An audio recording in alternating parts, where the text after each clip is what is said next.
Bom dia, boa tarde, boa noite para você que nos acompanha aqui no canal da Aldeia Criativa. Nós estamos começando mais um Aldeia Cast, o nosso podcast, e hoje eu estou aqui com uma unanimidade ao meu lado, ele que é fotógrafo, diretor de fotografia, modelo, o Vinícius Bonanome. Modelo do que você não falou, né? Então, fica aqui nos bastidores. Tudo bem, Vini? Tudo bem. Hoje entrevistando aí uma celebridade da rádio, da TV. Já que eu falei em unanimidade, né? Ele que é a unanimidade, né? Com certeza vocês conhecem ou ele, ou a imagem dele, ou a voz dele, com certeza. Estamos aqui com o Antônio Luiz Magalhães, jornalista, ex-colega de trabalho nosso aqui de muitos anos na TV, com produções. Bem-vindo. Posso te chamar de Maga, que é como a gente tem essa intimidade? À vontade. Bem-vindo, Maga. Obrigado, Davi. Prazer estar aqui no podcast da Aldeia. Eu quero também dar um abraço aqui no Vini, né? A gente se conhece há muito tempo, né? Trabalhamos juntos. Já atacamos Nós fogo. aqui nos conhecemos muito bem. O Vini disfarça, né, Maga? Ele tá no formol, Botox, né? tá no Botox. Ele vai contar a história de quando eu taquei fogo lá no Washington Novaes, que era jornalista. Vamos lá. Depois vai para essa história. Vamos aos poucos. Estou preparado. Vamos lá. É um prazer estar aqui e compartilhar um pouco da nossa trajetória aqui nos meios de comunicação da cidade. Prazer imenso. Ô Maga, a gente vai começar falando um pouco da tua origem, mas já que nós brincamos com essa questão da unanimidade e tal, eu queria te fazer essa pergunta. Você tem noção, assim, por exemplo, da onde tua voz já chegou, que as pessoas escutam tua voz, você vai na padaria, o cara fala, é a voz do comercial da rádio, é o cara da TV, nossa, é o cara que fazia... Você tem noção que a tua voz, ela realmente é uma unanimidade, assim, aqui na nossa região? Olha, eu não diria unanimidade, porque unanimidade é um pouco pretensioso, né? Mas eu já vivi essas situações, né? Até por conta do tempo que faz que a gente está nisso, né? Então, de vez em quando, estou conversando com alguém e falo, não, peraí, eu conheço a tua voz de algum lugar. Eu falo, é da rádio. Ah, tal. As pessoas começam a olhar e falam, não, é de lá mesmo que você me conhece, é lá da TV e tal. Então, isso é normal de acontecer, né? Por conta desse tempo todo aí de estrada já. Uhum. Eu acho muito legal, é gratificante. E contigo também já aconteceu. Não, o Vini não. já dá autógrafo, ele está num outro patamar, né? Eu já falei, você não falou modelo do quê? Então, depois da carreira de modelo, que é aí que você, né? Tá bom. Magalhães, eu queria saber onde você nasceu. Na verdade, você nasceu perto de casa, né? Não, deixa eu te contar essa história, Vini. Conta aí. É o seguinte, eu tenho uma família toda de São João da Boa Vista. Os meus avós moravam na Serra da Paulista e, enfim, minha mãe, minhas tias, meus tios nasceram todos ali. Enfim, meu núcleo familiar é dali. A minha origem é ali. Em 1967, 68, meu avô foi para São Paulo para tentar uma vida melhor. E minha mãe já era casada, enfim, a gente foi morar em São Paulo, né, uma temporada. E aí, em 71, eu nasci. Eu nasci em São Paulo, né? Mas depois voltamos para São João e continuamos aqui, né? Mas eu me considero como nascido em São João da Boa Vista, né? Por conta da origem, minha avó, meu avô, todo mundo daqui, minha mãe, meus tios. Eu só nasci em São Paulo, mas eu me considero são-joanense. E onde você viveu, o bairro que você viveu, parte da sua infância? Aí, a infância foi ali mesmo, no Santo André, né? Ali embaixo, ali na Vila do Sapo. Famosa Vila do Sapo. Você lembra disso? Eu ia comprar verdura na casa do teu pai, ali na tua casa, né? Na casa do seu Joaquim. Né? Então, a minha infância toda foi vivida ali, naquele lugar. Nadando naquele riozinho da Prata. Nossa. Né? Fazendo arminhas, né? Para caçar passarinho, coisa que eu não tenho coragem de fazer isso hoje e tal. Mas naquela época podia fazer. Então, passei uma infância bem legal ali. E fui embora de lá com 17, 18 anos. Aí a gente mudou de lá. Passou bastante tempo, então, né? Sim. Quase sua infância e adolescência. Infância e adolescência passamos ali. Depois eu me casei bem cedo também, né? Me casei com 18, 19 anos. A Vila do Sapo, eu lembro que eu ia lá, assim, porque antigamente não tinha tanta casa que nem hoje, né, Magalhães? Não, imagina, lá era rua de terra na nossa época. Aí eu lembro que eu ia lá para caçar vagalume. Aí eu amarrava uma cordinha no vagalume e o vagalume saía voando. As brincadeiras das... Não, e tinha muito vagalume e realmente tem um apelido de Vila do Sapo. Porque tinha? Porque tinha muito sapo. Não era não era sapinho, não. Era sapo entanha mesmo, aqueles sapos reforçados mesmo, entendeu? Falo que a gente era pobre, mas era feliz. Não, né? era muito bom. Ótimo. Aquela cachoeirinha que tem ali hoje, perto do condomínio, a gente nadava lá, né? Era muito legal. O Magalhães, e aí desse rapaz que passou essa infância e adolescência aqui, né, ali na Vila do Sapo, como você falou, como é que você iniciou a tua carreira profissional? Já foi na área de comunicação, de jornalismo, de rádio? Não. Eu trabalhei como filho de gente pobre, né? Vendi sorvete na rua, trabalhei em empresas também, trabalhei de fresador. Eu fiz várias coisas antes de começar a trabalhar em rádio. Então eu tive uma infância, eu comecei a trabalhar muito cedo, né? Com 13 anos eu já ajudava em casa. Como é que aconteceu a comunicação, né? Como é que aconteceu isso? Primeiro que eu sempre gostei de rádio, era um ouvinte de rádio. Em casa, minha mãe acordava de madrugada já com o rádio ligado, na Piratininga, às vezes nas rádios de São Paulo, na Record, principalmente na Rádio Globo, na Bandeirantes. Esse hábito era muito forte, então, né? Era muito. O Zé Bétio, né? De vez em quando rádio eu vejo. Era companheiro mesmo. Exato. De vez em quando eu vejo aí aqueles memes, né, do Zé Bétio, acorda, tal. Eu vivi aquilo. Né? Eu lembro daquela vinheta, me traz boas recordações. E ouvindo rádio, gostava muito de ler, né? Sempre gostei muito de leitura. Gostava também de televisão, assistia, era viciado em Sítio do Capão Amarelo, quando dava para assistir, né? Sítio do Capão Amarelo e tal. E um dia eu comecei a frequentar a igreja aqui do Rosário. Fazia parte de uma comunidade, fui fazer parte de uma comunidade chamada Comunidade Neocatecumenal, que faz uma igreja primitiva, né? Emula uma igreja primitiva.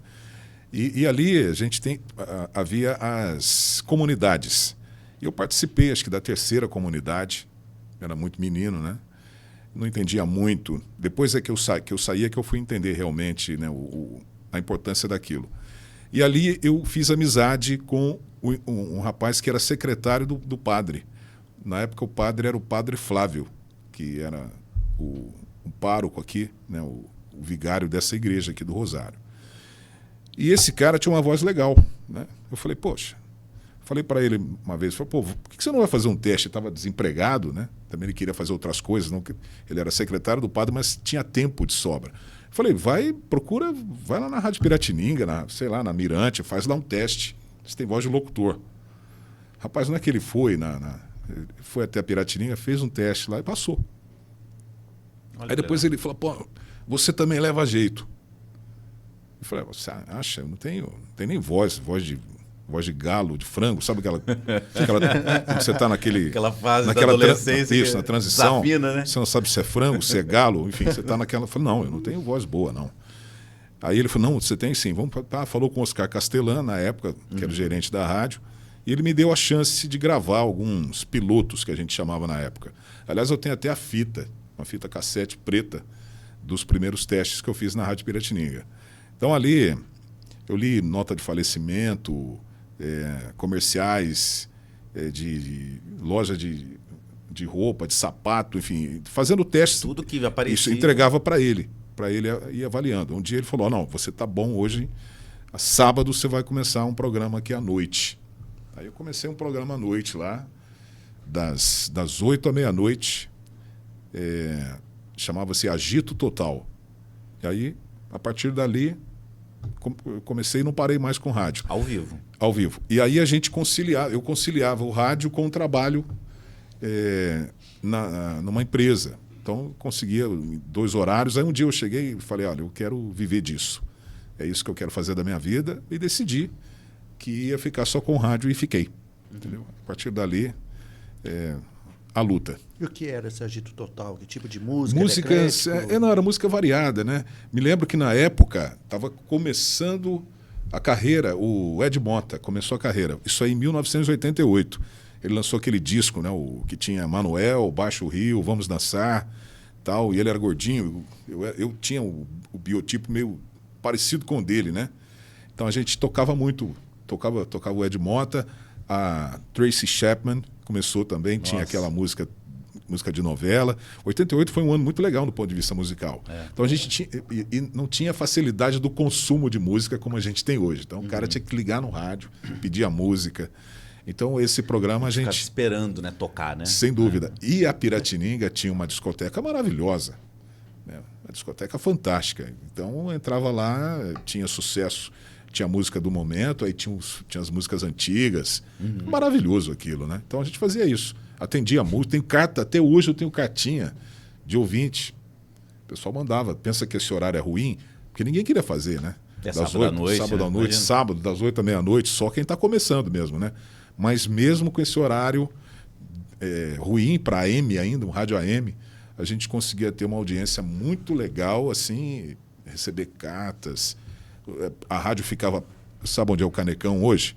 A rádio ficava do lado ali, onde era uma boutique, um corredor até o fundo, Praça Rock Fiore 18B.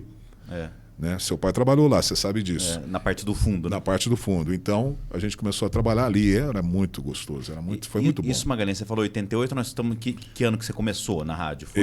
Efetivamente, em 1988. 88. Primeira... Engraçado isso que você fala, né? Tem muito razão nisso que você fala. O processo era artesanal, né? Então, assim, totalmente ligava, artesanal. Esperava, né? Sabe-se lá se o locutor ia atender, às vezes não atendia. Você ficava lá escutando a rádio, esperando, agora pro Davi, a música tal. Né? Mas sem saudosismo, né? Sem saudosismo, eu acho que a década de 80 foi muito rica, né, de música, né? Não tenha dúvida. Em estilos, foi um hit, né? A década foi um hit. Assim, eu vou lembrar do rock. Eu vou lembrar aqui da programação, né? Eu citei aqui Ed Mota, pop rock, soul music, né? Tracy Chapman, pop. 88, que mais? Aí você tinha samba, cara. Tinha o Roberto Ribeiro, fazia o maior sucesso, sambista de raiz. Tinha alguns pagodes aparecendo. Tinha rock nacional, né, que estava 88, ainda estava na crista. Né? Tinha lá o Traje a Rigor, Paralamas, Legião, Titãs. Essa galera toda aí. Aquela lenda que quando queria ir no banheiro tomar um cafezinho, colocava um faroeste caboclo. Um faroeste caboclo. É verdade. Tem uma história boa tinha uns dessa. 10 minutos de folga ali. Exato. Então, era muito eclético. Os anos 80 foram ecléticos, né? Cinema bombando, né? E outra, o clima dos anos 80 aqui em São João era a Dona Gertrudes, era aquele entorno ali. Então, a gente, de vez em quando eu saía lá para ver o movimento, na avenida, ficava um pessoal, subia, descia, né? A rádio ficava bem no centro mesmo. A rádio ficava ali, no centro. Então, ia lá o pessoal visitar, chegava lá para ver como é que era, né? Muitos ficavam encantados, outros ficavam decepcionados, né? Mas... era tudo muito mágico. Isso que você falou, ficava encantado, decepcionado, era contigo ou com a rádio? Não, com as duas coisas. Entendeu? Porque a pessoa idealiza, né, o locutor, a voz, né? Exatamente. Então, o cara fica pensando. Eu não tinha uma voz assim. A voz é uma coisa que você sabe disso, é um instrumento que você vai afinando e vai aperfeiçoando ao longo do tempo, né? E precisa de muito treino. Então eu estava começando, então tinha um monte de coisa para corrigir, até porque eu não tinha aprendido ainda, né? Direito como se fazia, né, ao microfone. Eu imitava as pessoas, né? Imitava os locutores que eu ouvia, né? Então, até você criar um estilo próprio. Né? E as pessoas iam lá e de vez em quando falavam, nossa, eu imaginava você diferente. É sempre assim. Né? As pessoas te imaginam, eles te idealizam. Aliás, essa é a graça do rádio, né? Essa é a graça do rádio, você trabalhar com a sua imaginação, imaginar, idealizar, né, o que tem e outra, trás, né? Você lê, o locutor lendo alguma coisa, interpretando alguma coisa, você vai criando uma imagem, né? Por isso que eu não sou totalmente daqueles que defendem o rádio com câmera no estúdio. A gente pode até falar depois um pouco sobre isso, mas eu tenho as minhas restrições. A rádio para você ainda está no som. Tem até uma frase de um teórico aí que estuda rádio que ele diz assim: o rádio é o teatro da mente. É mesmo. Então, quer dizer, se você tira essa magia do rádio, você perde a graça, porque vira televisão. Desvenda, né? Isso, é verdade. Só uma curiosidade que você falou disso, o Magalhães, já queria puxar um gancho. Que você ia imitando outros, assim, né? Então, você lembra quem que eram tuas referências nessa época? Vamos lá, em São João, eu comecei imitando o Clóvis Vieira. Clóvis? Porque eu ouvia o programa do Clóvis na Mirante, ele tinha um programa lá de domingo chamado Special Sunday Morning. E ele tocava, o Clóvis é um cara refinado. Até né? international o título, Isso, né? Então, pra você ver que o negócio era era internacional. Tem que né? estar na lista do podcast. Então, não, Clóvis convidado já. Tragam o Clóvis que vocês vão gostar muito. Eu já o entrevistei num podcast que eu tenho aí. E aí eu comecei imitando o Clóvis. Aí um dia eu estava para entrar no estúdio, o Oscar Castellan me parou, falou assim: para de imitar o Clóvis, né? Para de imitar o Clóvis, você está imitando ele e tal. Falei, tudo bem. Aí fui tentando criar um estilo próprio, né? Mas sempre assim, muito calcado no jornalismo. Né? Desde essa época eu sabia que eu queria informar, ler notícia, informar, enfim, de alguma forma trabalhar com a vertente informativa. Já veio com isso. Né? Tanto é que depois eu fui ser noticiarista. Né? Fiz o Rotativa no Ar muitos anos. Depois fiz um programa que tinha uma pegada jornalística também, né, à tarde. E a Rádio AM tinha isso. Então, a minha opção era sempre essa. Sempre notícia, entrevista. Né? Então, isso foi me forjando como profissional dentro do rádio. Perfeito. E você tem alguma história na rádio que te marcou? Na Piratininga.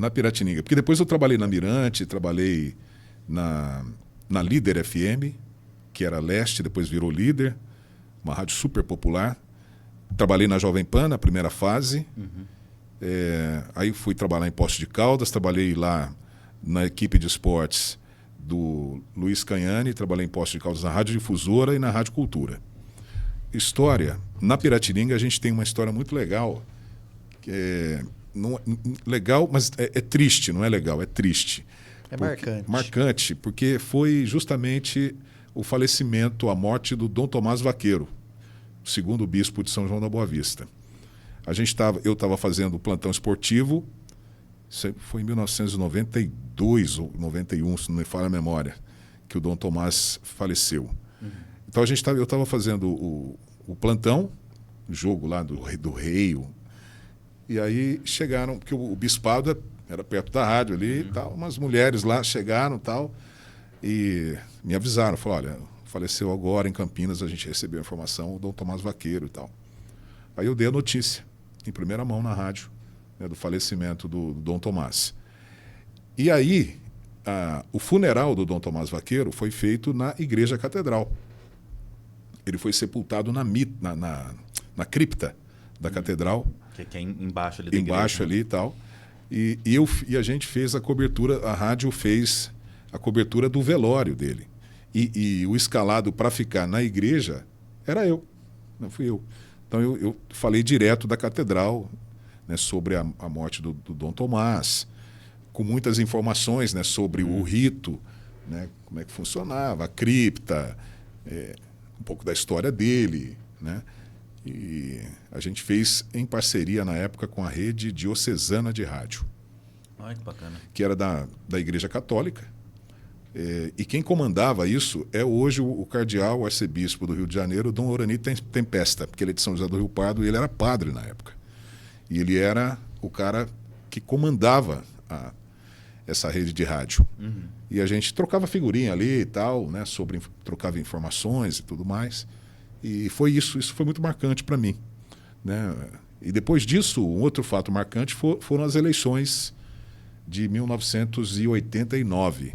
Foi a primeira eleição depois de 20 anos de ditadura militar. E também foi uma cobertura memorável. Né? Presidencial. O Fernando Collor. O Fernando Collor. Eleição. Estava o Sarney e entrou o Collor. Entrou o Collor. E foi interessante, porque o rádio é totalmente analógico, não tinha as facilidades de hoje, né? Eu me lembro que nessa cobertura, a Piratininga sempre fez grandes coberturas. Mobilizava muita gente. E a votação era concentrada no Palmeiras, né, a apuração. E nós tínhamos também no SIC e no Palmeiras, as apurações. Então era voto a voto, não era como é hoje, a totalização é rápida e termina logo. Então a transmissão, por exemplo, nós começamos a trabalhar 1h da tarde, nós entramos no ar 1h da tarde para fazer a cobertura, porque aí você cobre as equipes na rua, tem um repórter na rua o dia inteiro acompanhando a votação, nas sessões, a sessão que dá mais mais bochicho, que dá mais problema, é um candidato que acaba sendo preso porque fez boca de urna. Então, você tem muita informação. Então, era o chefe do cartório que estava em entrevista, era o juiz eleitoral. Então, a gente tinha uma cobertura bem consistente, bem robusta. E a gente ficou da uma da tarde até 1h, ao vivo, Sim, direto, até a apuração terminar. Foi a última eleição de voto de papel, né? A última eleição do votinho e tal. Depois o sistema mudou e vieram as urnas eletrônicas e a coisa ficou muito mais rápido, né? E apesar de ser assim, da época, assim, não ter tecnologia hoje você vai acompanhando o celular, tá ali na tua casa, tá ali, tá. Não, e aí você faz um trabalho, porque todo mundo quer saber como é que tá a eleição em Águas da Prata. Então, como é que você faz? Aí você tinha que pegar o telefone, ligar na cidade para algum contato, né? Às vezes era mais fácil porque a Prata vinha sempre o pessoal da Prata, aí você já entrevistava ali, já tinha uma noção. Mas as outras cidades, você tinha que ligar para as rádios. A gente fazia isso também no futebol. É o que a gente chama de plantão. Então, tinha que ligar. Então, tinha campeonato, o Palmeirinha estava jogando, campeonato da Série B e tal. O rádio de Mococa jogava, então eu ligava lá para o plantonista lá. Aí, um network e uma parceria também. Isso, mas era assim, as rádios falavam. Eu recebia telefonema, como o Palmeiras estava na Série B, e aí as outras emissoras de São Paulo, Gazeta, Bandeirantes, Jovem Pan, eu conversava muito com o Laforé, que era o plantonista da Jovem Pan na época. Ele passava lá, como é que tá aí e tal? Você está sabendo do resultado da região aí? Porque tinha o rádio, tinha acho que o ginásio Pinhalense, tinha o Palmeiras. Então ele já aproveitava, e aí eu falei, me atualiza aí, como é que está o Campeonato Paulista? Né? Como é que está o Campeonato Brasileiro? Exato. Sei lá, na época. Uma mão lavar então, a outra. Exato. Então, aí a gente trocava informação. E a mesma coisa com os plantonistas da Bandeirantes, pessoal da produção, aí o pessoal já tem rádio escuta, já era mais sofisticado, né? Então, o rádio era isso aí que você falou mesmo, era artesanal. E engraçado também, né, que outro dia o Biagioni, que também foi colega nosso, veio aqui, o Magalhães, a gente comentou uma coisa com ele que está dentro do que você falou, né? Vocês vêm de uma época que a formação do rádio, para quem queria trabalhar na área, o rádio, a televisão, era fazendo o rádio, não tinha faculdade, o cursos, né? A pessoa, o locutor se fazia dentro da rádio, né? Isso mesmo. Eu aprendi muito com aqueles que já estavam lá.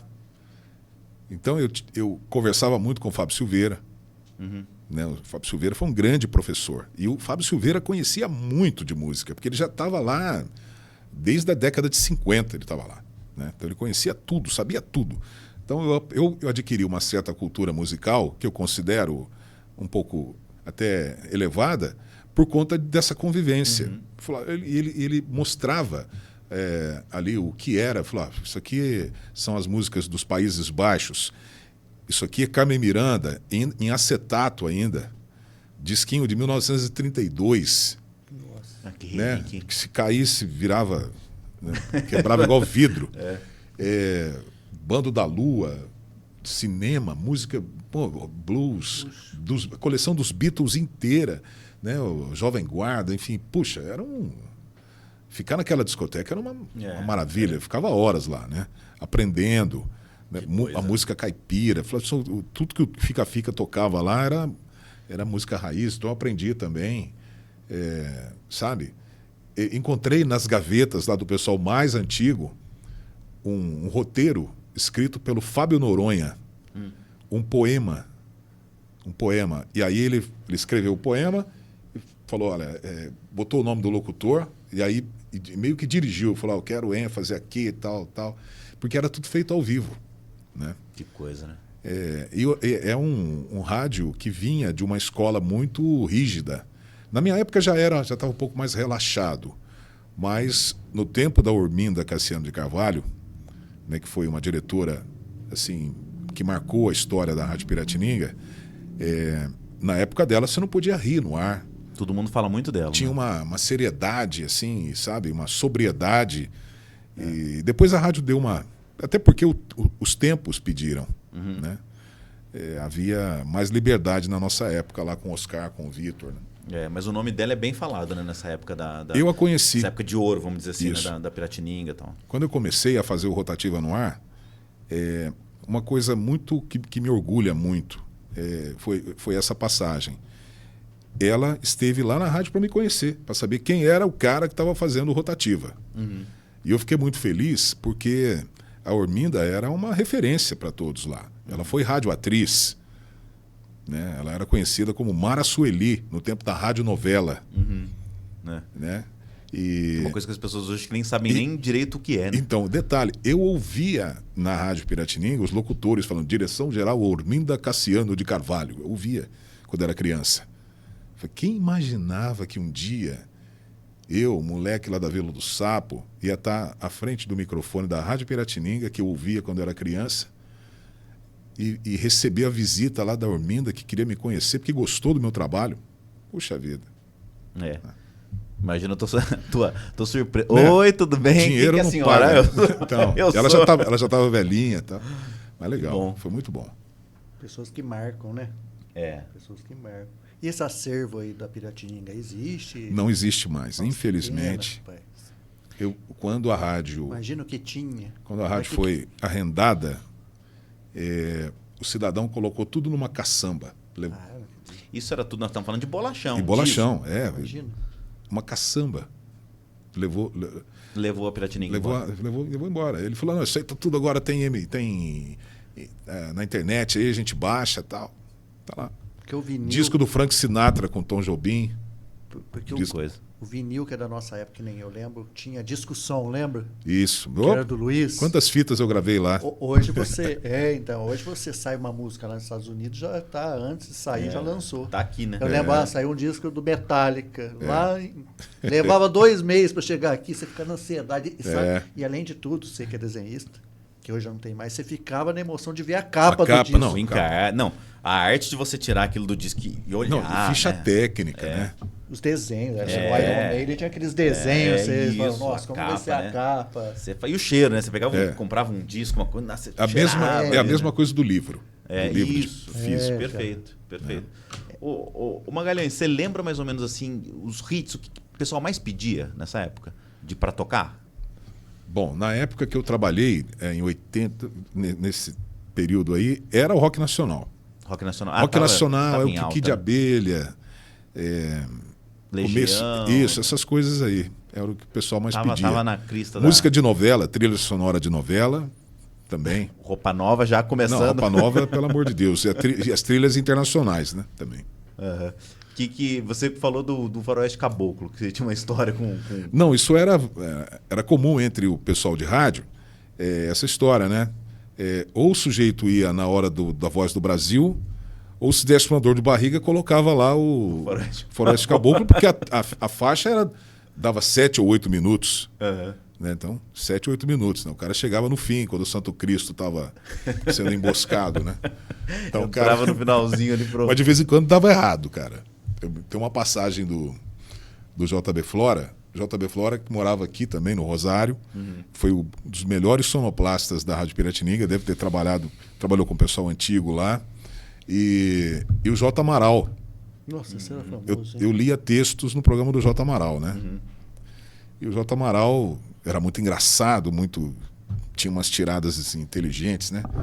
E ele estava lendo uma poesia. Aí a poesia era um piano. Era um piano e tal. Aí ele, preciso acreditar na humanidade. E subiu o piano. O JB Flora na sonoplastia. Preciso acreditar no amor. Fica no que preciso acreditar. Bom, o Flora saiu para ir ao banheiro. E o disco era um disco variado. Então tinha a música acho que era o Richard Clayderman, né? Aquele pianista, e depois tinha um rock. Logo depois terminou a faixa, o J. Amaral, preciso acreditar, eu sei que tem e tal. Aí passou do piano pro rock, e ele na poesia. Aí ele, preciso acreditar que o Bernardino, que era o Flora, não fez isso. Ele não saiu e deixou a música passar de uma música para outra. Você virou. Aí você escutava o chinelo do Flora. Aquele barulho de chinelo, ele correndo para ir lá consertar, né? Mas o J. Amaral aproveitou e fez um baita de um caco. Vai lá saber se ele saiu de roupa, né? Em cima dessa falha do Flora, cara. Então, quer dizer, isso é uma história muito engraçada. Você o Cabo Moio também. Cabo Moino. Cabo Moio marcou minha infância. O Cabo Moino. Cabo Moio. Quando eu fui para a Rádio Piratininga, ele já não estava mais. Mas em Marco 88 fez história, e tal. hein? Ele fez história. Ele tinha um programa policial, Então. que aliás era uma tradição na Piratininga, esse negócio de repórter policial, né? Eu trabalhei com o Marcos Ferreira. Repórter Marcos Ferreira. Na verdade, ele era o Ferreira Filho. Mas ele recebeu tanta ameaça de morte que ele achou que mudando de nome ele ia resolver a parada, mas não resolveu. E ele tinha uma mania, cara. Ele entrava no estúdio e punha um 32 em cima da... 32? Um 38. Tô errando aqui. Põe um 38 em cima da mesa. Eu falei, pra que isso aí, cara? Vai que alguém... Aí ele falou, não, isso aqui é pra minha proteção e tal. Se alguém entrar aqui, eu arrebento. Eu falei, tá bom. Então, porque é o repórter policial, então o cara encarnava mesmo o personagem, né? Que coisa, né? Mas o Moino eu não trabalhei com ele, não. Mas ele fazia um baita de um sucesso. Era uma audiência gigantesca. E a gente falou aí de 88, 90 e depois? Quais outras rádios? Então, aí, em 93, eu sou muito ruim de data. O César Gilmar Caslini me levou para Mirante FM, tá? Para trabalhar lá e tal. Eu comecei a trabalhar na Mirante através do César. Mirante ficava onde nessa época? Ficava no DR, No DR. onde é a Jovem Pan hoje. Então comecei a trabalhar lá na parte comercial, aí comecei a apresentar o Jornal Mirante, junto com o Biagione, com a Cecília Carvalho. Eventualmente com o César, muito difícil, não me lembro de ter feito jornal com ele. Uma pena, queria ter feito. Mas eu trabalhei bastante com a Cecília, com o Biagione, a gente apresentava o JM, que era audiência absoluta, meio-dia na cidade. E com o Carlos Augusto, né, que era o repórter. E quem mais? Enfim, o pessoal ali da rádio, né? Mas quem estava no ar, que fazia, éramos eu, Cecília, Biagione, Carlos Augusto. E Magalhães, isso que você falou do ao vivo, ele tem essa magia e essa periculosidade, se eu posso dizer, né? Que nem você está falando, porque é isso, numa dessa acontece um pepino, alguma coisa, não tem corta, não vamos voltar, jeito. Já foi, né? Nem você falou do piano aí, não tinha o que fazer, né? No jornal, você já viu acontecer alguma coisa, de algum pepino, alguma coisa assim no ar? Sim. Por exemplo, o Carlos Augusto, a gente ria muito. A gente era jovem pra caramba, né?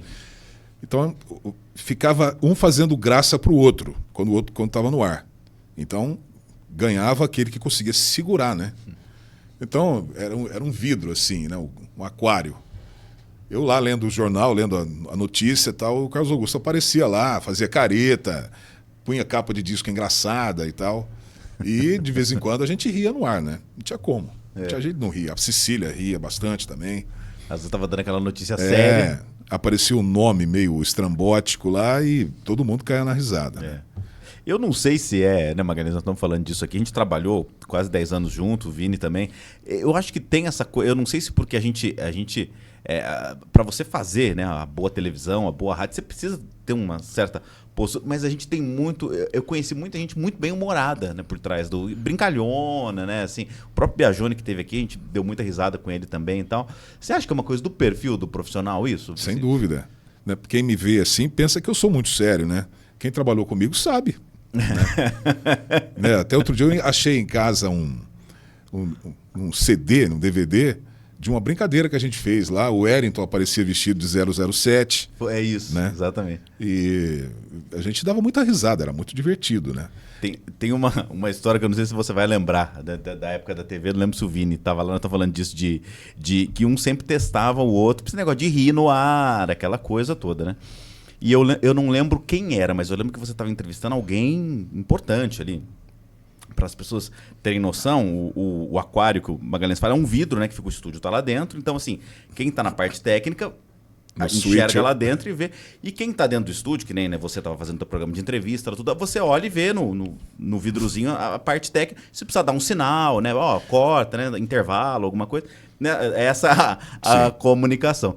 Eu não lembro quem era, mas eu lembro que você estava entrevistando alguém. Não que as pessoas não são importantes, mas alguma personalidade, alguma coisa e tal.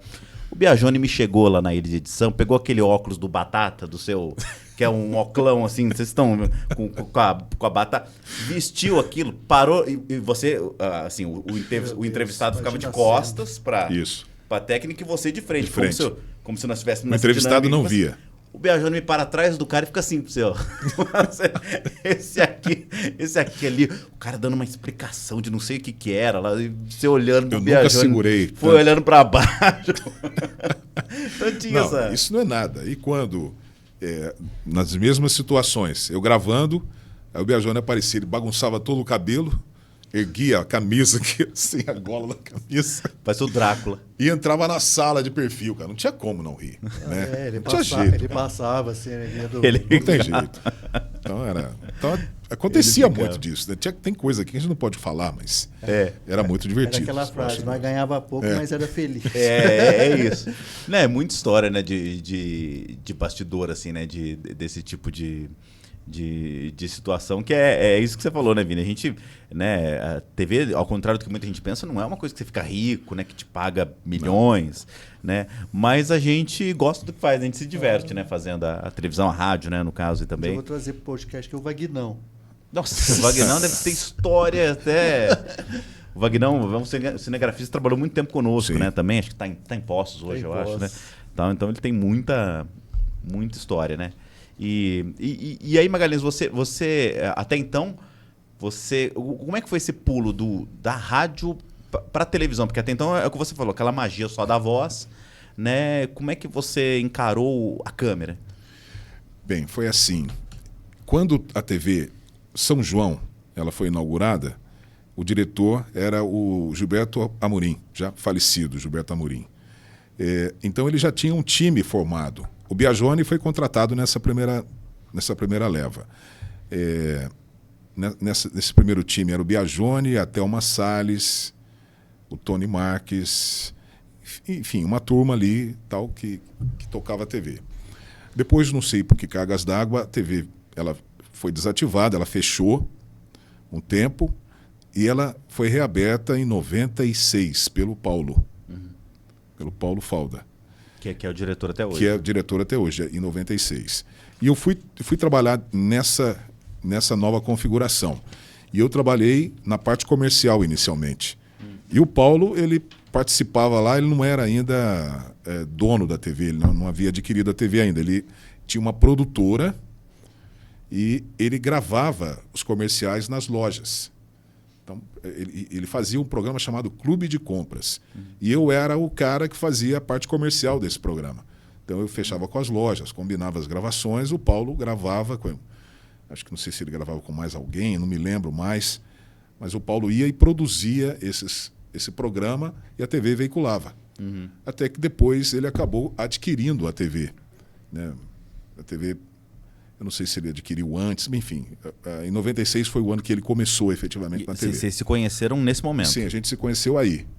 E depois de um tempo, um ano e pouco, em 97, o prefeito ainda era o Laerte. Ele falou, vamos fazer um programa de entrevista aqui. O que você acha? O ano 2000 está chegando, tem uma expectativa toda aí, todo mundo falava em ano 2000, tal, vamos fazer um programa para entrevistar prefeito e vereadores de São João. Era até uma coisa assim, que tinha prazo para terminar. Bom, aí começamos a fazer o São João 2000, por isso que tem esse nome, né? E deu tão certo que ele falou, vamos continuar. E nós continuamos. Depois mudou para região 2000, depois eu falei, vamos tirar o número que não tem mais sentido, né? Já estamos em 2000, não aconteceu nada, o mundo não acabou, não teve nada, vamos tirar esse número. Era uma tensão, né? Ia acabar o mundo, o bug do milênio. Isso, exato. Cascata, né? Olha as cascatas, as fake news aí, tá vendo? Exatamente. Então, a gente ficou com esse programa, aí transformamos ele numa coisa mais variada, né? Ali já foi de tudo, né? E está até hoje, né? A gente mudou o nome, agora chama-se Região. E é muito legal fazer. Então você está aí no mínimo há 20 e poucos anos, só no... De 97. Só de televisão. De 97 para cá. Mais 20, quase 30 anos. Então. Quase 30 anos só de televisão.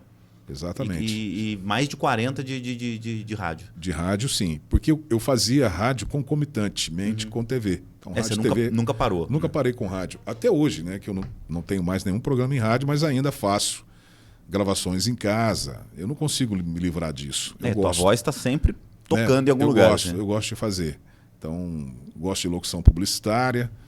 Né? A inteligência artificial está tirando muito trabalho da gente. Tá. Mas eu ainda gosto. Gosto de ouvir rádio ainda. Às vezes eu gosto de ouvir no radinho, de vez em quando eu ouço no radinho. Mas ouço muito podcast no Spotify, né? Que eu acho que é o que aproxima do rádio, né? Essa questão do áudio que a gente estava falando aqui. E é isso, eu ainda curto. Gosto de locução publicitária, gosto de ver dublagem, dessas coisas. Eu curto bastante. Ainda não consigo me desvencilhar. O Região 2000 eu achava muito legal, porque ele prestava até um bom serviço público, lembra de informação, né? Eu lembro que você entrevistava médicos, saúde, aí educação. É que tá. Muita gente fala, poxa, mas às vezes vai gente lá que já foi e tal. Mas eu te pergunto, na época que ele foi concebido, tudo bem, ele teve a sua utilidade para ajudar a população a escolher melhor os representantes. Escolher o vereador. Então o vereador é lá, mas aquele cara falou besteira, hein? Falei, esse cara é o cara que está se colocando aqui para obter voto. Ele tem direito de falar. Aí é que está o X da questão. Porque na época não tinha rede social, ninguém tinha condições de falar o que pensa, né? de falar o que pensava, se não fosse no rádio ou na televisão. Esses eram os veículos. E por isso que todos participavam, sem distinção. Falar, mas o cara vai lá, ele não sabe falar, não sabe tal.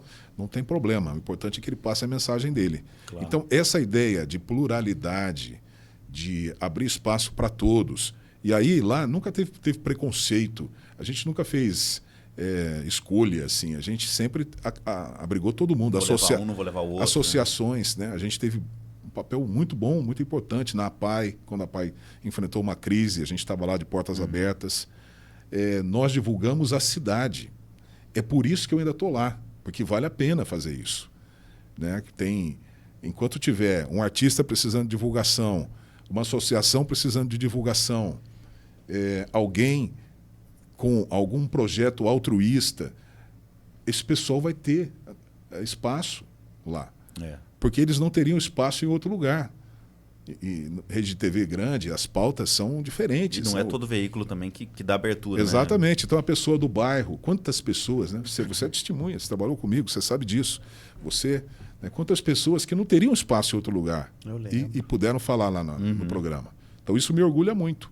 Né? Da pessoa falar, puxa, você deu atenção para a gente, a TV abriu esse espaço. Né? Sim. E é a função também da TV em estatuto. Né? Ser um instrumento de promoção social. Né? Então, nós realizamos um trabalho social. Quando eu levo um médico, é saúde. Né? Na pandemia, a gente teve uma importância.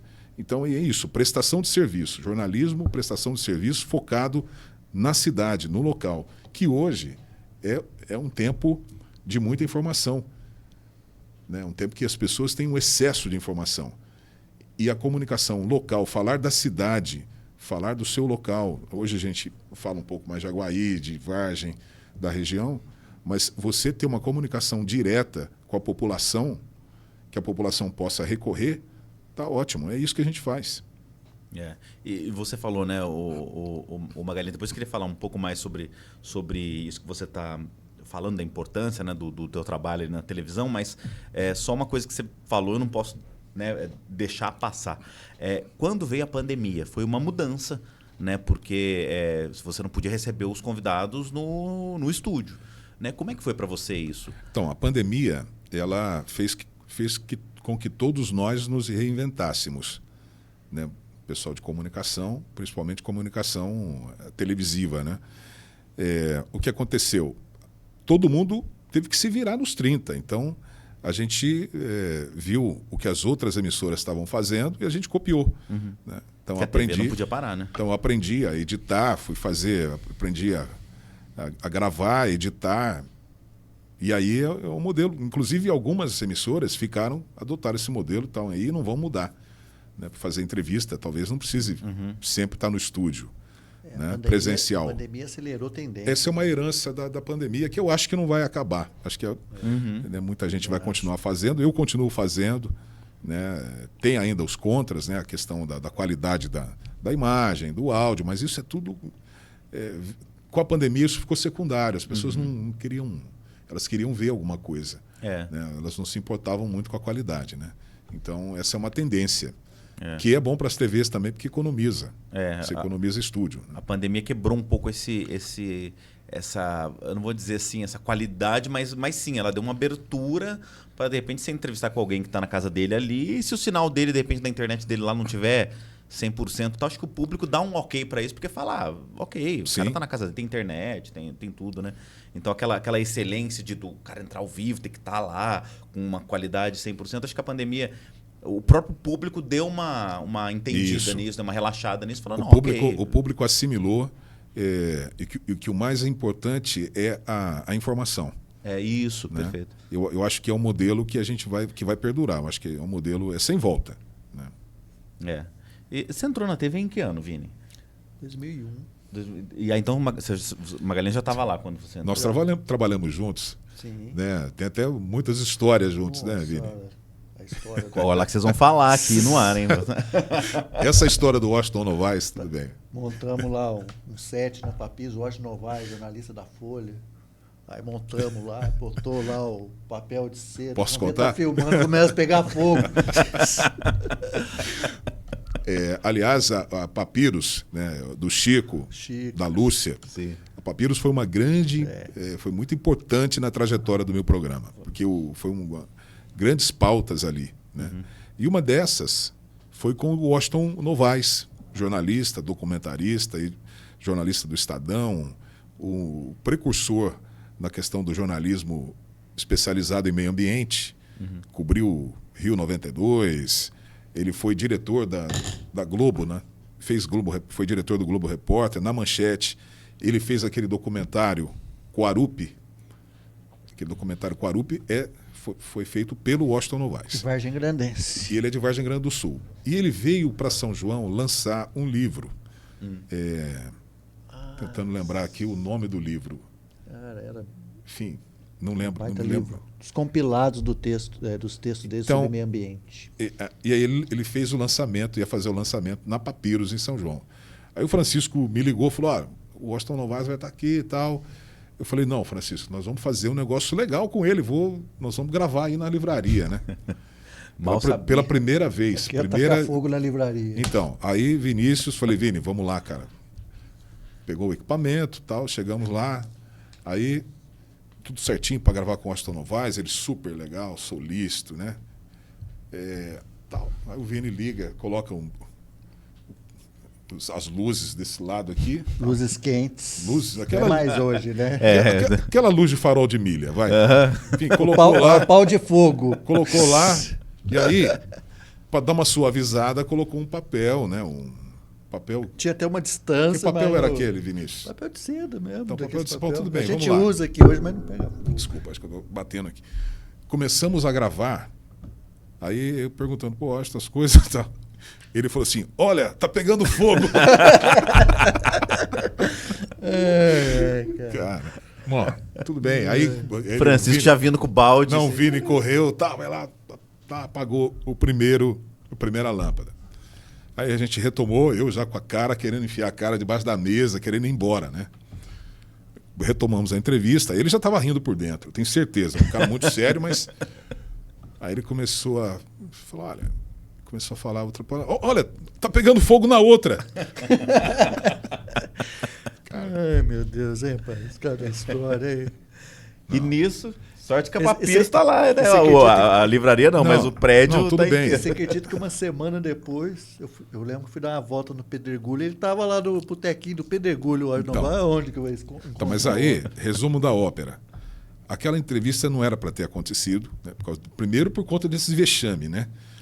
E depois a fita Nossa. Ficou presa na câmera. Eu falei, bom, vamos editar, porque pelo menos não perdeu. Gravamos o programa inteiro, apesar da luz, né? Do vexame da luz ter queimado tudo. Falei pro Vini, cadê a fita? Tal. Fui tentar tirar a fita não saía. Nossa. Aí a câmera foi para Campinas. Era M2000, aquelas que então, M9000. Aí, sei lá, perderam. Eu perdi o programa. O programa nunca foi ao ar? Nunca foi ao ar. Quer dizer, essa entrevista só vocês dois viram. Só. E o Francisco tava ali. Constrangido, escondido atrás de alguma pilha de livro. Lá, correu, né? No mínimo. Não, mas isso acontecia direto quando era época de fita, né? Sim, então, demais. A fita, né? A fita sempre hoje traía, em dia, a galera gravando tudo com cartão. Não, a tecnologia. No rádio tinha uma coisa parecida chamada MD. Né? Que também de vez em enroscava. Quando você colocava no ar, porque assim, era um negócio chato, cara. Era digital, mas você tinha que colocar os números, né, das propagandas, 101, 102, para fazer o break, né, o bloco e tal. Daí depois você programava, estava tocando a música, você desanunciava a música para um intervalo, a hora que você colocava, o aparelho apagava, simplesmente ele apagava o MD. E você ficava com um buraco. Você tinha que botar música de novo, enfim. Né? Então a tecnologia ela foi melhorando, né? Graças a Deus não tem mais isso. E como você vê hoje? Hoje, vamos ver dois lados, né? Tecnologia que deixou tudo mais fácil, mas a rádio que nem você falou hoje, que você não gosta. Hoje tem rádio que é filmada, é tipo uma TV, mas você acha que isso aí não é legal? Então, olha, eu leio muito sobre rádio, né, por dever de ofício, então eu acompanho, né, a evolução das tecnologias e também do jeito de fazer o rádio. Eu não sou muito favorável ao rádio com câmera no estúdio. Porque é o que a gente estava falando aqui. O rádio é o teatro da mente. Então, as pessoas querem ouvir e construir. Por que o podcast com storytelling faz sucesso? Porque você fica ali, você imagina, né? Você constrói. Aliás, isso é uma revolução. Né? Nada que a nossa velha e boa radionovela não fazia. Né? Sim. Mas hoje todo mundo olha que só... Tem história, tem sonoplastia. Não, tudo isso lá nos anos 40, 50 já era, né? feito. Então, isso agora voltou.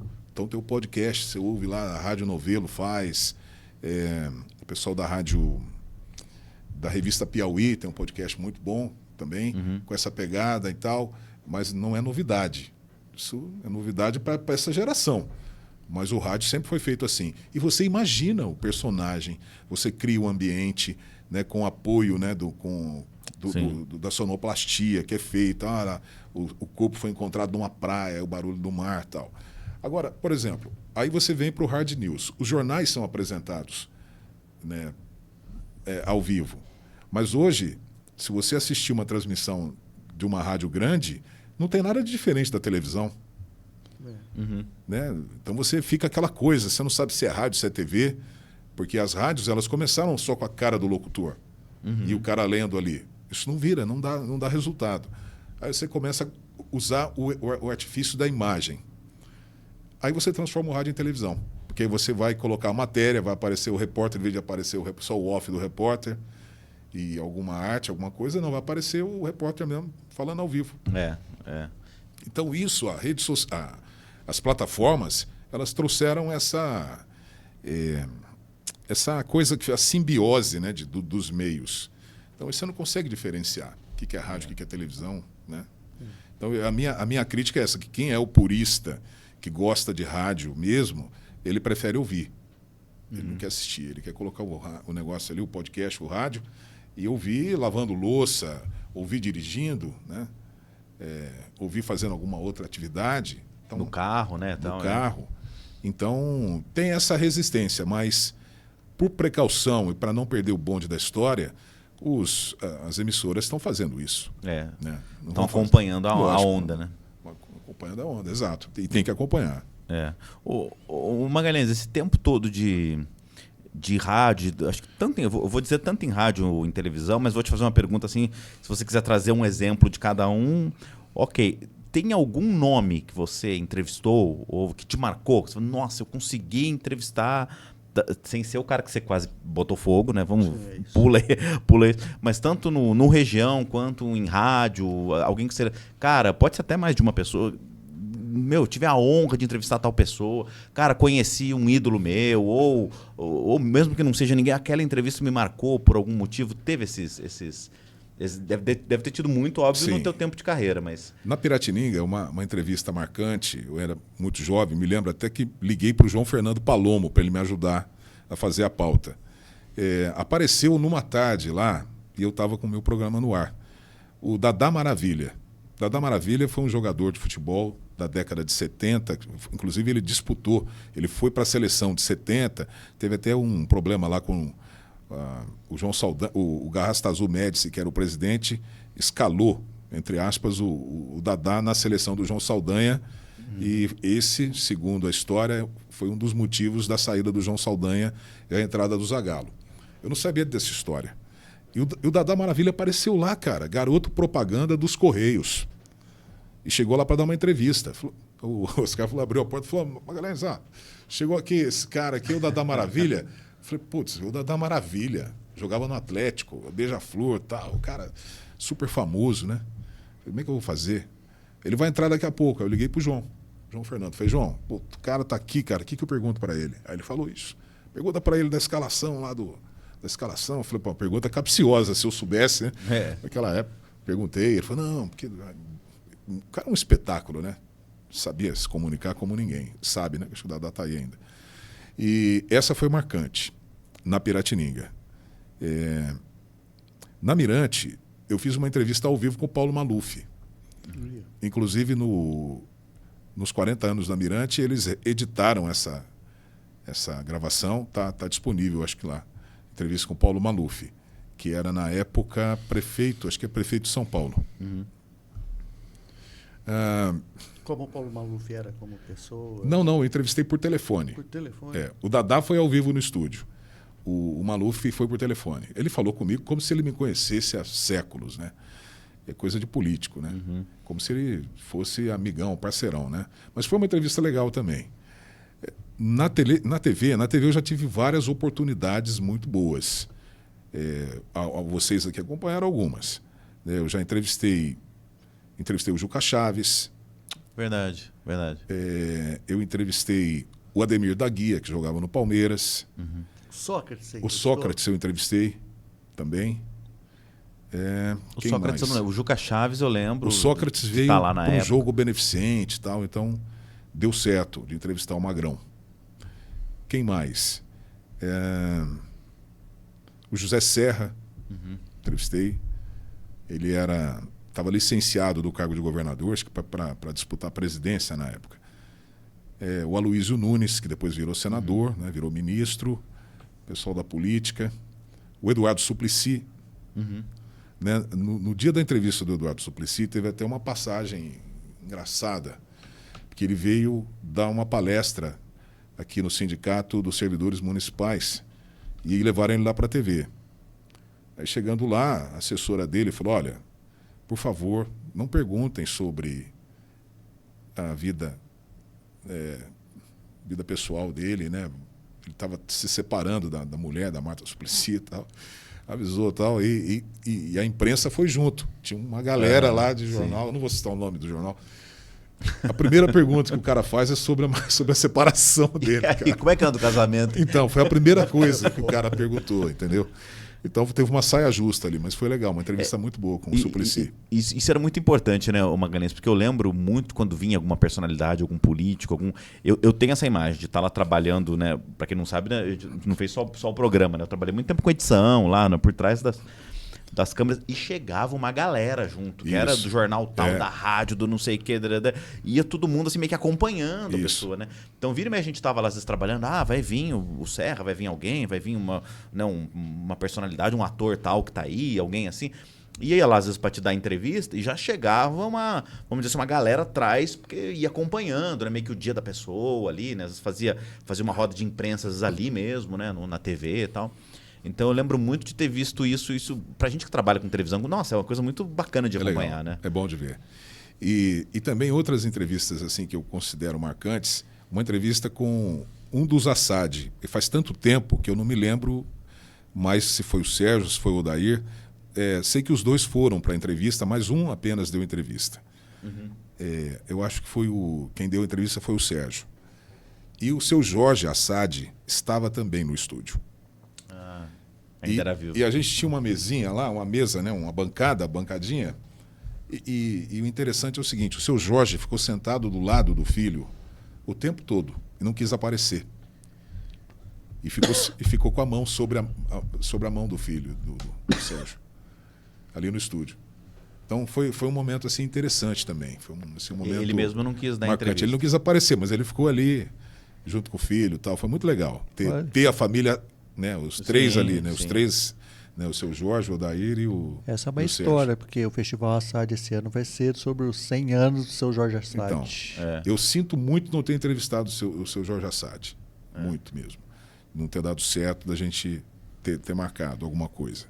Mas outros, né, secretário de Estado, entrevistei um secretário da Nem dá Agricultura. para lembrar, né? Foi muita gente. cara. É Até muita a gente gente. participava, né? Né? A gente estava lá, quando Sim, aparecia os caras sim. lá. Vinha, chegava, quem que é esse? É tal pessoa, não sei o que. Falava, Muita nossa. gente que já foi, né? Outro dia eu estava olhando lá o arquivo, né? Você olha e fala, esse aqui já foi, né? O Osmar Garcia, que era um companheiro nosso, estava sempre lá. A gente ajudou, né? A alicerçar o Projeto Alfa. Enfim, outro dia eu estava vendo, tinha uma entrevista que eu fiz com o Lindão Garcia. O Lindão ele era um senhor, ele acertava os relógios das igrejas. Era ele que ia tal, né? Aquela coisa que ninguém sabe como Isso, funciona, né? Como é que exato. toda hora eu Então, olho tinha pra isso. catedral, tá hora lá, né? O Rosário Mazzi, também o seu Rosário Mazzi está lá nos nossos arquivos, tal. Uma pessoa pioneira também de televisão. parte técnica de televisão. Né? Ele foi A imagem. quem trouxe a TV para São João foi ele, né? Você sabe que eu sempre falo isso, né? A gente trabalha com imagem há 20 anos, né? Na época que não tinha celular. A imagem, a nova geração hoje, daqui 30 anos, quando vê que vai estar tudo arquivado. Imagina se a gente for hoje ficar mexendo nesses arquivos e vendo que a gente gravou, que nem aquela foto que eu mandei no grupo, nós lá em Pouso Alegre, Por isso que tudo é importante, novinho. viu? É por isso que é importante a gente ter as TVs, elas têm, né, a Globo tem uma central, né, do CEDOC lá, do Centro de Documentação, Só para cuidar disso. Tudo preservado, a não ser só não tem aquele material que foi queimado lá Tem até um um incêndio lá. pelos incêndios, né? E a Record também, a Record delas é a que menos tem, é a que mais sofreu com incêndios. Tem até um Mas cara- a Band tem um centro de documentação, não só da televisão, como do rádio, que é uma coisa fantástica. Eles têm lá áudios da época da inauguração da rádio. Que Imagina, coisa, cara. né? É Imagina. a história A rádio tem da, quase da 80 anos. comunicação, né? Então eles têm Não. tudo. A Bandeirantes tem tudo. É incrível. tem um cara e que- eu sinto muito. Eu tenho aqui um podcast que eu faço, chama Papo de Rádio. Vou aproveitar a audiência de vocês aqui. Opa, Fica à vontade. Tá meio de stand-by, mas eu já fiz algumas. põe Instagram, põe tudo aí. Uma coisa que me frustrou nisso foi justamente não ter arquivo na Piratininga. A gente fez um trabalho lá. Eu fiz um programa homenageando o Fica Fica. Uhum. Eu entrevistei o Neno, o compadre Neno, e o Oswaldo Kessa. Falando sobre o pai, me arrumaram um monte de fotos lá, de coisa histórica, mas não tinha um áudio do Fica Fica. Nossa, Que foi embora. Não teve jeito. se perde tudo, né? A rádio não tinha um registro do Fica Fica. Nem essas do vinil que você falou, que jogou tudo numa caçamba e foi Então, embora. a história vai junto, né? A história Quem vai lembra, junto. lembra. Quem Então, não lembra... essa história, né, então não tinha uma fita, porque tinha cultura de gravar. Você gravava uma fita de rolo, a programação tinha que ser gravada 24 horas. Né? Aliás, 24 horas não, o tempo que a rádio ficava no ar, que era acho que 19 horas. Você tinha que gravar aquela e ficar censura. Então, pelo custo, o que acontecia? Gravava, você guardava a censura, porque tinha que ficar por 30 dias, depois você reaproveitava a fita. Isso E nisso ia apagando. ia apagando a história da rádio. Você ia gravando por cima. Exatamente. Cara, que coisa, né? esse E a negócio de- história foi... E a história foi embora. Esse negócio de mar é muito engraçado, né? Que esse dia eu encontrei um cara que, não sei se você ouviu falar, vocês lembram da nossa época, você vê tudo. Sim, eu não... Que ele foi o cara que Vira e começou com mexe, a primeira gente caminhada. É. E ele fala que hoje, Emanuel. e ele fala que hoje os views maiores nas suas é das imagens Das dele. antigas, né? É das antigas. Ele mantém o site dele no ar e ele Dá um fazia... monte de problema, né, de vez em quando. É, né, porque às vezes com deve dar. com a outra, né? as coisas mudam, né? Ele fazia... Esse cara que é um Tem cara a- legal pra gente trazer aqui também uma hora, Tem né? a gente assim. na Ah, ele deve EAPIC ter. lá, tem a gente na EAPIC lá, não sei, Isso, EAPIC ele deve ter muita 2000. Ele fazia muito evento e há muito tempo. Então, se você for olhar hoje, coisa da época que a gente era moço, no final dos anos 90, 2000, você vê as fotos, as coisas. Eu fui nesse baile, de repente você tá olhando, você se vê lá no... E você E aí que dá esperava. o problema, né? Que você tá com a outra namorada, né? Tá com... assim. Ô, Davi, e legal. você falou das coisas marcantes, né? Na TV, transmissão de EAPIC. Eu vi que o Biagione falou aqui algumas coisas também. Aham. A última EAPIC que eu fiz foi em 2008. Eu tava lá. Você estava lá, 2008. Eu fiz a transmissão da EAPIC. E o comentarista era um cara chamado Biscoito. Sim, verdade. De Vargem Grande do Sul. Verdade. Um ótimo comentarista. E ele é muito engraçado, tinha umas tiradas, né? Ele ia ser candidato aquele ano, ficava em 2008, vote no Biscoito. Lembra disso, Elton?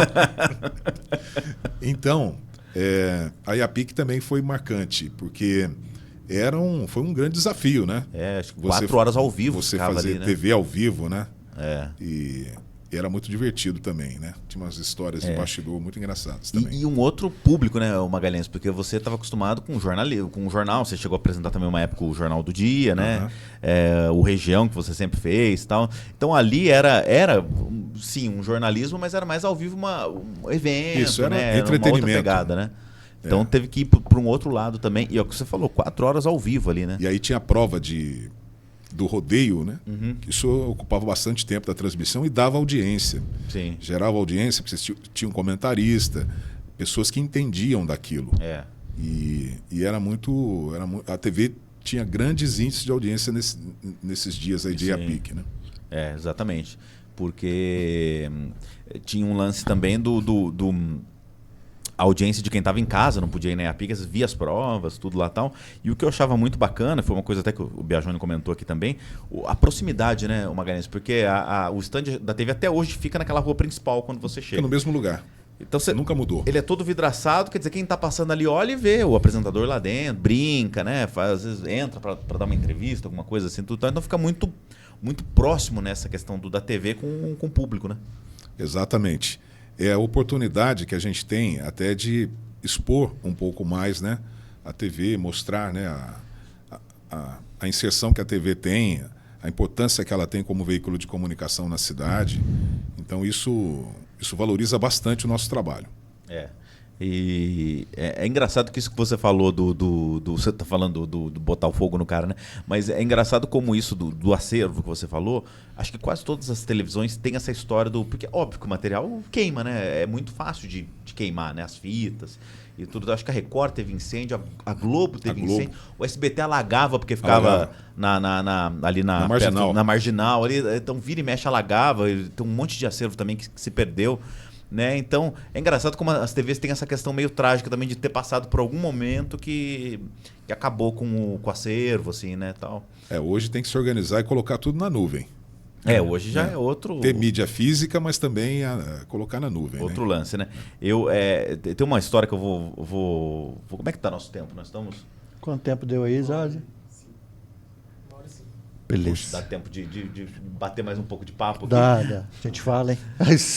Tem uma história que eu vou aproveitar que o Magalhães está aqui, que eu comentei por cima quando eu vim como convidado aqui no primeiro, e muitas pessoas encontram comigo hoje e falam, você fazia um programa lá de cinema na TV, eu lembro de você, né? 6 anos, quase 7 anos a gente ficou no ar lá com o programa, que um dos responsáveis de me empurrar para frente da câmera é essa pessoa que está aqui na minha frente. Porque na época, eu lembro que o Magalhães assumiu, não sei se você vai lembrar da história, mas a gente vai lembrando junto aqui.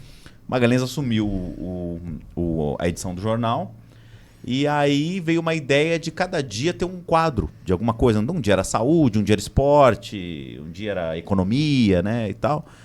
E a sexta-feira estava livre, não tinha nada. E na época tinha o trailer do cinema, que o cinema tinha um patrocínio lá com a TV. Passava solto, mas ele chamava no ar, agora a programação do Cine do Branco, né? O saudoso Cine do Branco. Né? E aí entrava só o trailer com, né? Nessa semana, no ar, tal filme tal e tal. Aí um dia eu tô lá trabalhava com edição, produção, só o Paulo ligou lá no ramal da edição, falou, Davi, você não pode dar um pulinho aqui e tal? Na minha sala, tal, quando o chefe chama pra você ir na sala, nunca é bom, né? Assim, né? Principalmente na hora da edição, né? Exatamente. Aí eu fui lá, cheguei lá, o Magalhães estava lá dentro. Falou, nós estamos aqui conversando sobre a edição do jornal e tal, e a gente queria te fazer um convite para você fazer um quadro de cultura, né? No começo ia ser um quadro, né, de cultura e tal, né? E eu falei, não, vocês estão loucos, eu vou fazer, tal, não sei o que. A gente queria que você apresentasse. Eu falei, não, vocês estão doidos. Tá? Lembro que no princípio falei não e voltei passado. Falei, imagina. E aí quem ficou em cima para eu foi o Magalhães, que ia lá e falou, ô, Davi, vai lá, tua cara, vamos fazer, vamos não sei o que. Não, Magalhães, não sei o que. Não, Davi, vamos lá. De tanto ele insistir, você foi. Ele insistir, eu fui, né? E tá, então vamos lá falar com o Paulo. Ele me segurou, não, vamos lá. Sentamos lá. E aí que o Cine Claquete, eu já te disse isso pessoalmente, mas eu queria deixar público aqui que existe por causa de você, né? Dessa insistência. Por conta da sua capacidade, né? O Davi, ele é muito modesto, mas quando ele estava na edição da TV, ele já tinha trabalhado na Record. Né? Aí depois eu fiquei sabendo que ele havia estudado na FAAP, formado em cinema pela FAAP. O que você está fazendo aqui? Você vai para o ar, você vai ter que fazer alguma coisa aqui, né? E foi isso, foi a capacidade dele, né? O Maga é caçador de talento. Não, ele foi praticamente padrinho do programa. Me orgulho muito disso. É um orgulho que eu tenho. Que foi um programa que virou naquele momento quase com um homozigoto. Ele foi aquele quadro, né? Que era com a apresentação dele. Então, eu entrava como um quadro e aí foi crescendo. Depois ele se transformou num programa. Depois virou um programa. Ele foi crescendo, né? Foi se tornando... E a audiência, né, do Cine Claquete era uma coisa impressionante. Né? A qualidade com que era feito o texto... Tudo isso é muito importante, né? As imagens, a edição, o cuidado com a edição. Exato. Isso tudo na época, foi um grande sucesso e muito saudoso, né? As pessoas ainda perguntam até hoje, né? Do Cine Claquete. E era uma época muito gostosa, Magalhães, porque eu lembro que você deu esse start, mas depois, quando o programa começou a andar com as próprias pernas, vamos dizer assim, né? A gente nunca se desvencilhou. Você sempre, eu lembro que você chegava, assisti esse fim de semana, legal, você falou de tal coisa, cara, teu texto ali estava muito bacana. Então, assim, o Magalhães nunca me deixou desamparado nesse sentido. Ele sempre teve um feedback. Você chegava, você sempre dava um feedback. Ali, cara, assisti essa semana, você falou tal coisa, que notícia legal. Cara, teu texto, gostei do texto dessa semana. Então, ele sempre teve mesmo que aí a gente, né, desvencilhou, ele continuou fazendo jornal, região e tal, e aí o Cine Claquete virou um programa independente, a gente sempre se cruzando ali nos corredores da TV e ele tendo esse carinho, vamos dizer assim, né, se eu posso dizer, né, por isso que eu sempre brinco que ele foi o padrinho, porque além de me colocar na fogueira, né, me empurrou ali para a fogueira, né, Vini? Né, teve essa questão de acompanhar. Né? Foi muito bom. Cine Claquete, se fosse pegar as histórias de cada programa também, tem coisa, tá louco, cara. Tem muita coisa que a gente não pode falar também. E depois você tem a verve do cineasta, né? Foi fazer depois o filme, né? O Malgrado. E aquele prêmio que você ganhou também, né? Do filme da Euridice. Da Euridice, sim, perfeito. Mérito, enfim, era a pessoa certa para o lugar certo mesmo. Tem coisas que assim, né? A vida às vezes leva a gente em lugares que a gente na hora não entende e depois faz totalmente sentido, né? A gente comentou muito isso aquele dia, né? De ir para São Paulo, de voltar, tudo tal, e ficar aqui foi muito bom, assim, né? Porque me permitiu... E o nosso trabalho de comunicação também é um exercício de generosidade sempre, um para com o outro. Sim. Né? Porque a gente tem pouca mão de obra, né, na cidade e muita gente talentosa querendo oportunidade. Eu sempre fui assim de... Quem trabalhou comigo sabe disso. Eu não sou uma pessoa muito fácil de lidar, mas eu não sou injusto. As pessoas que trabalharam comigo na TV, na prefeitura, sabem da minha postura. Eu reconheço o mérito de quem está comigo. Sempre reconheci. Sim. Então, isso é acho que isso é uma virtude e a gente sempre cercado de gente boa, né? De gente talentosa, de gente capacitada para entregar o melhor. Né? Então, isso é muito importante. Tem um filósofo, não lembro quem que fala isso, né? Se apegue aos bons, né? Então, acho que o que a pessoa está querendo dizer sem modéstia, assim, é isso, né? quando você está trabalhando com gente que é bacana, você tem que... Cara, todo mundo cresce junto, né? Essa época... Siga meus bons. Exatamente. Outro grande filósofo. Outro Chapolin. grande filósofo. E um saudosismo que você está falando dessa época, o Magalhães, é bem isso, né? Trabalhou uma equipe muito boa, né? Eu entrei ali em 2005, 2006, até essa época que nós estamos falando, que foi 2010, 11, 12 ali. Cara, tinha uma equipe muito... Né, muitos estão aqui, o Wellington, né, tá o Vini, então é uma equipe que criava junto. Então o Wellington não era só um editor, né? Eu não era só um editor, só um cinegrafista, só um apresentador, quer dizer, era uma equipe, televisão é isso, né? É uma equipe que fazia a coisa. E no interior, eu aprendi isso no rádio.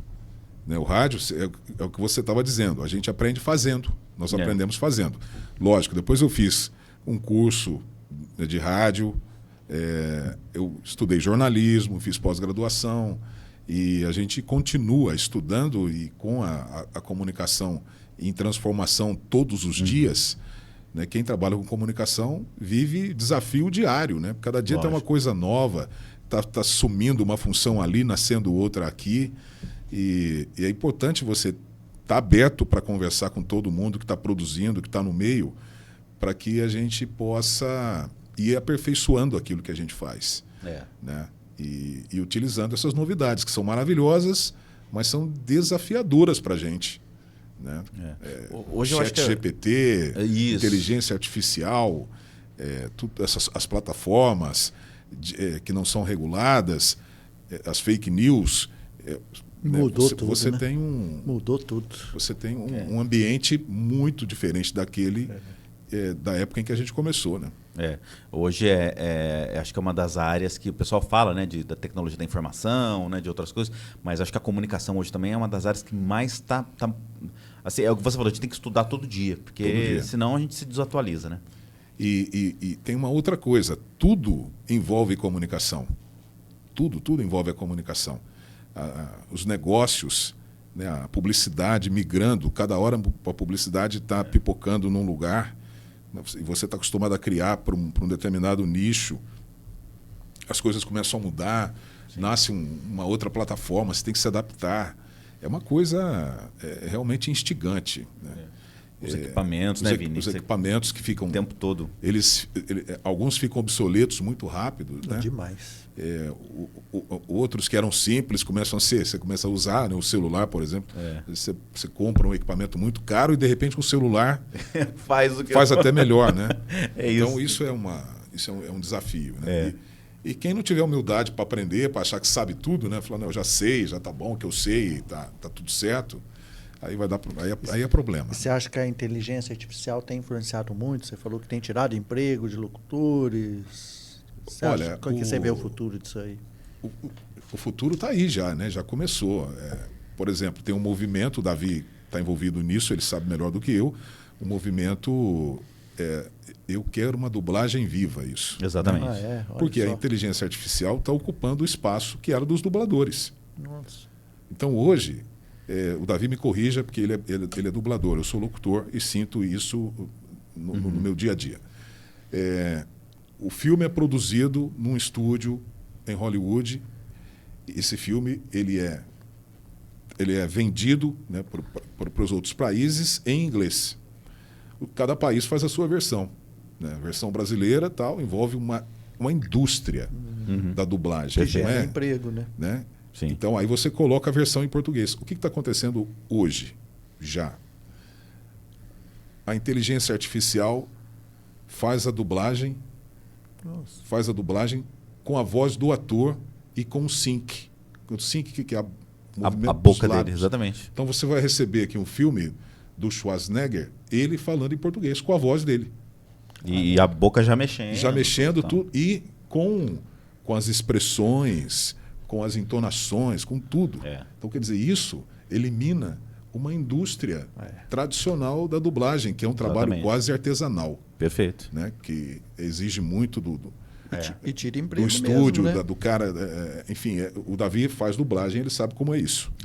Você explicou perfeitamente. Essa é uma realidade que nós estamos enfrentando na comunicação. A inteligência artificial já está fazendo locução básica. Locução que não precisa de interpretação, de muita coisa, o basicão do varejo, já tem gente fazendo só com IA. Porque está tá evoluindo a cada dia que passa, porque quanto mais você treina a inteligência artificial, melhor ela fica. E está na ponta do iceberg. Então, o que vai acontecer? A gente tem que dominar as técnicas de IA. Para estar no mercado. Né?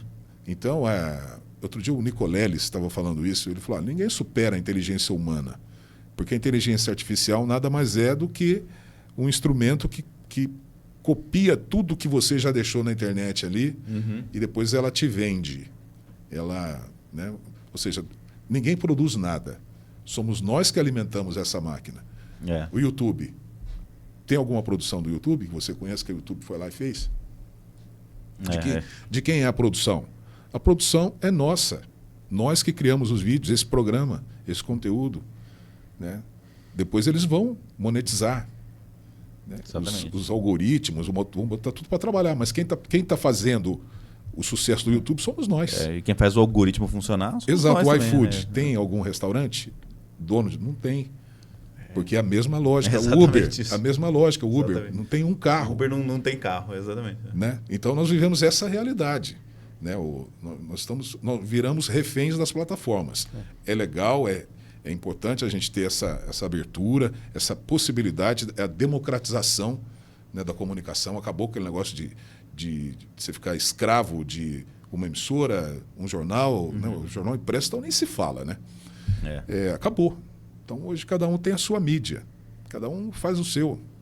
E essas plataformas estão ávidas pelo teu conteúdo. Para quê? Para vender. E você vê o lado positivo, você vê o lado negativo. O lado também. negativo é esse, não tem remuneração.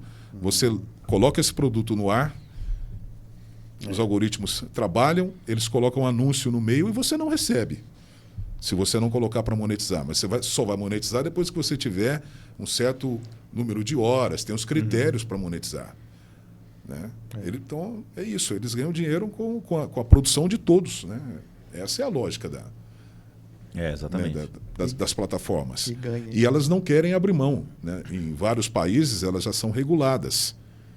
E no Brasil, né, ainda precisa de uma legislação por conta de fake news. Exatamente. Tem gente cometendo suicídio por conta de fake news, de posts, né, porque não tem controle. Exatamente. E eles têm uma resistência muito grande de regular, de permitir a regulação. Porque o negócio deles é ganhar dinheiro. É aquilo que diz naquele documentário. Você assistiu?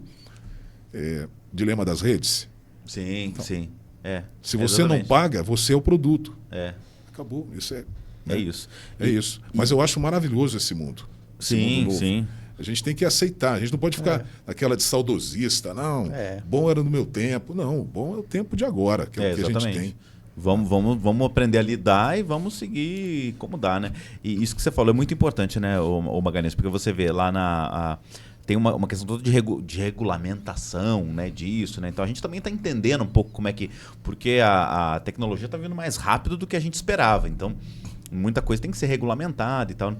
Você comenta isso do Brasil, te dou muito razão, porque você veja lá nos Estados Unidos, começou um movimento, né, de capital, o cara ia assinar um contrato, lá já vinha, tua voz fica disponível aí, para não dizer... Os atores já olharam, greve, pararam tudo, aí os estúdios precisaram sentar e vamos conversar, vamos regulamentar, vamos tudo. Aqui no Brasil, não sei exatamente isso vai funcionar. Então, eu tenho visto a campanha dos dubladores e conhecendo um pouco a política, a gente sabe que outro lance, né? Encosta um lobby poderoso lá e acabou. Acabou, exatamente. Né? E é isso, a economia, eles vão economizar, vão enxugar, vão otimizar o processo, vai baratear o custo do filme para depois... É isso. É isso, exatamente. Eles esquece essa questão. Eu acho que a galera está... Tá pegando pesado. Malhando em ferro frio aí. Os profissionais estão malhando em ferro frio. Não vai ter resultado prático como aconteceu nos Estados Unidos. E lá também é uma questão de tempo, né? As coisas vão se adaptando, enfim. Não dá para você lutar contra isso. Tem coisas que... Tem brigas que a gente tem hora que não consegue vencer e são coisas que não dependem só da gente também, né, Magalhães? Olha, aconteceu isso com os taxistas em relação ao Uber. Perfeito. Você lembra das agressões e a pressão lá contra político, não adiantou nada espernear. Tem que se adaptar. Vai continuar existindo o táxi, vai existir o Uber. Pronto. Vai ter alguém que queira dublar e vai ter alguém que vai preferir a inteligência artificial. Perfeito. Na locução, a mesma coisa. Alguém vai preferir o locutor natural. Eu prefiro. Eu sei quando o negócio é inteligência artificial.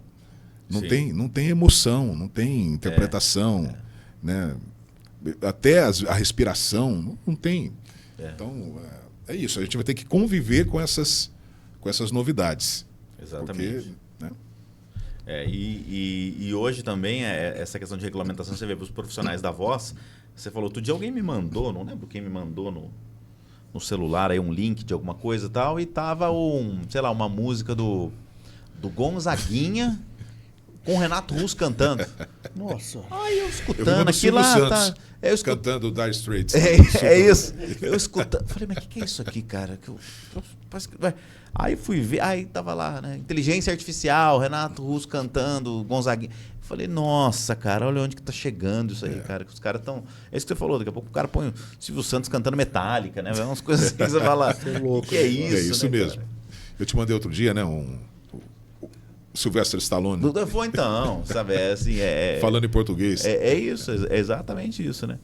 Então eu acho que, né, a gente tem que tomar um cuidado nisso, porque a coisa vai ficando sem freio, né? Daqui a pouco, né, até o Vini vai aparecer aqui com a voz do Robocop, né?